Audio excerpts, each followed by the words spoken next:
Santa Rita, un día despois de ser instalado o pórtico de Luisa Villalta foi destrozado por uns desalmados.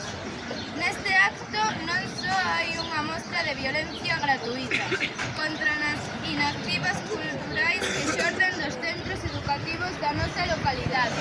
Hai tamén un desprezo polo traballo da nosa xuventude, pola nosa cultura e a nosa lingua, ao tempo que se lle arrebata o dereito a toda a poboación de disfrutar unha oferta cultural elaborada polo alumnado dos centros educativos da nosa comarca. Non é raro que nas noites de fin de semana se destroce o mobiliario urbano a saída de ocio nocturno. O que si é raro e nos deberían facer reflexionar é a indiferencia con que moitos e moitas de nós observemos iso e pasemos por diante dos destrozos como se fosen algo normal. Por iso nos animamos a que recompoñamos o pórtico e realicemos un acto de desravio a nosa Luisa Villalta.